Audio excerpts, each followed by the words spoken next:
Friends, it's Denise again with Denise's Dancing Paintbrush and another collage, this time another rose. I loved this rose because it's got such deep red in it, and it's called a Cherries Jubilee rose. So I began with the drawing and the background. Naturally, I'm putting all that in first and tearing the pieces in the background. But I'll be cutting the pieces for the rose, so they're very crisp and clean.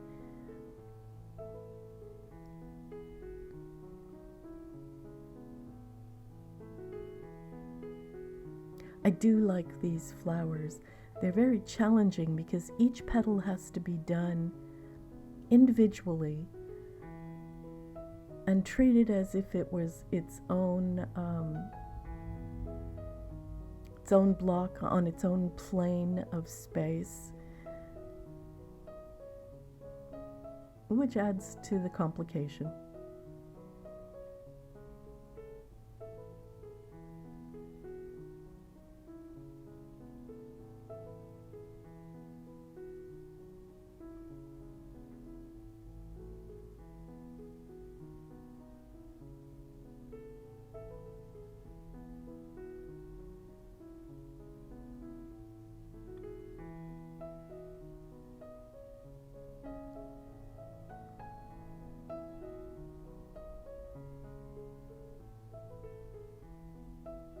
I don't know, there's something about roses. They're very beautiful. They used to have a lot of really rich, even spicy smell, and now the roses you buy in the store are all, well, scentless, which is a dreadful shame. My father loved them, and he would have Mom buy a new rose bush every birthday for him. So he had lots of Heart's Desire long stem red roses. I remember that about him. I remember how much he loved the smell, because I share that. I love the smell too.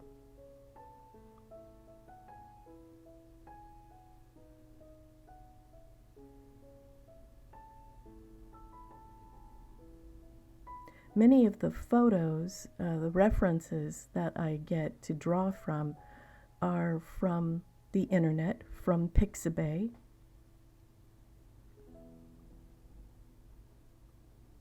sometimes from Photolia or iStock, but mostly from PixPro. I really like that they are not, I hesitate to say professionally done, because these photographers are really quite professional, but they don't take photographs for a living. Typically, they're amateurs doing what they love to do in a very professional manner.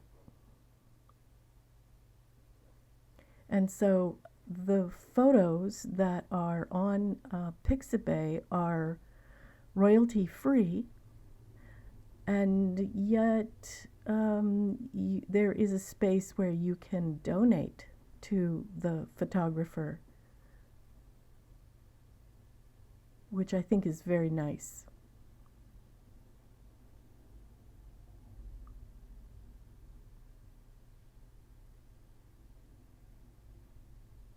Now, when I started putting these petals on, I thought that this deep pink was plenty dark enough, and against the white background, or the pale cream background, it looks plenty dark enough.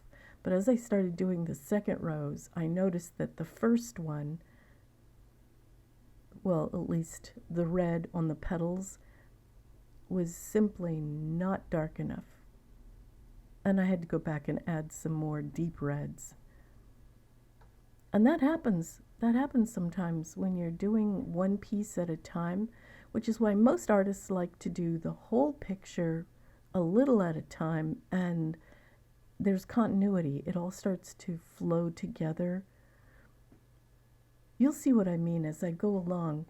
The first pink pieces I put on there looked very dark. And as I go along, you'll see how much lighter it looks because it's compared to the rose next to it.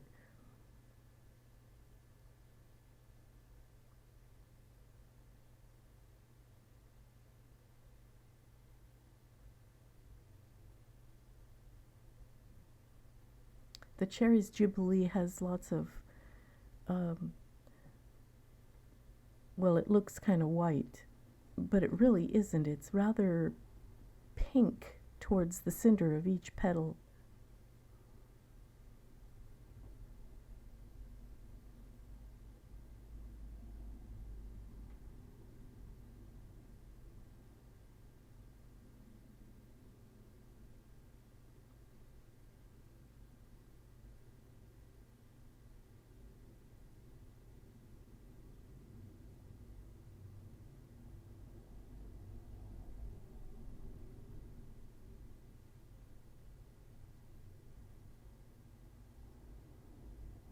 So you can see I have to cut each piece to make the edges nice and crisp.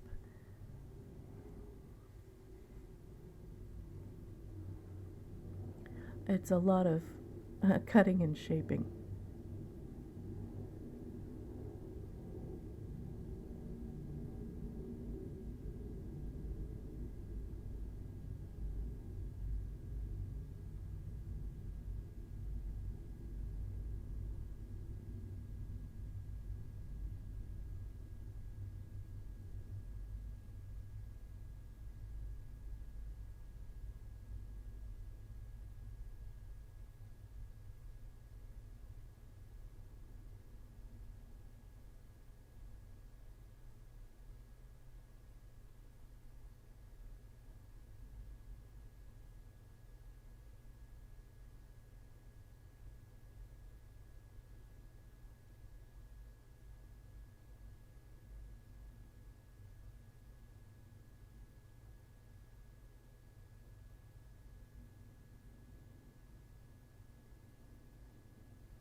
And now, as you see, as I get to the second rose,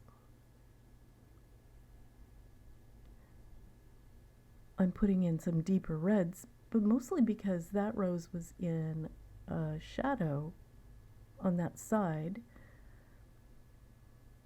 but the contrast is almost too much.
Naturally, I have file folders full of different colors that I have gleaned from magazines and calendars and flyers and whatever.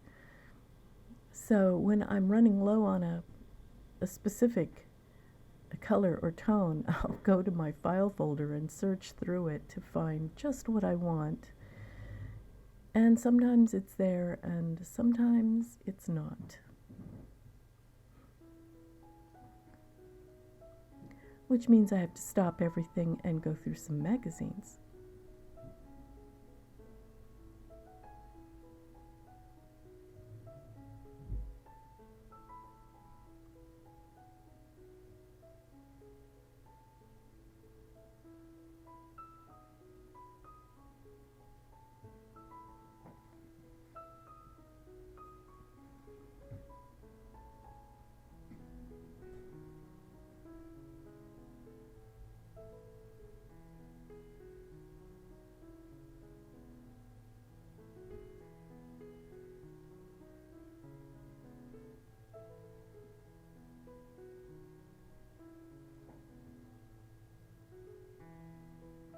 It looks like quite the hodgepodge mess,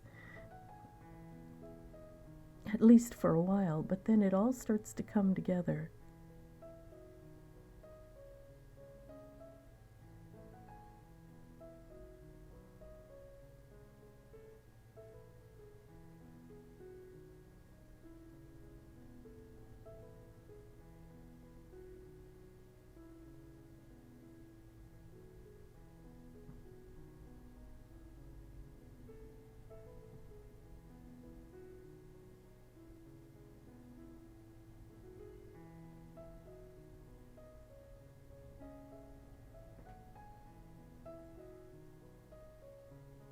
And then as I'm going along, I find little words that I can add.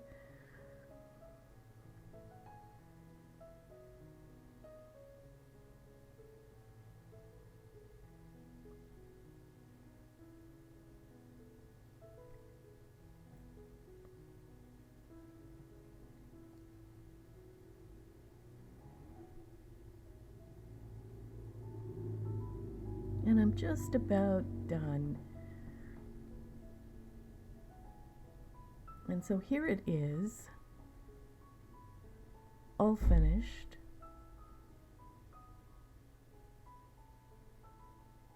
You can see I went back and added a little more deep red onto the edge of the petals on the left rose to match the ones on the right rose. I hope you enjoyed watching this all the way to the end.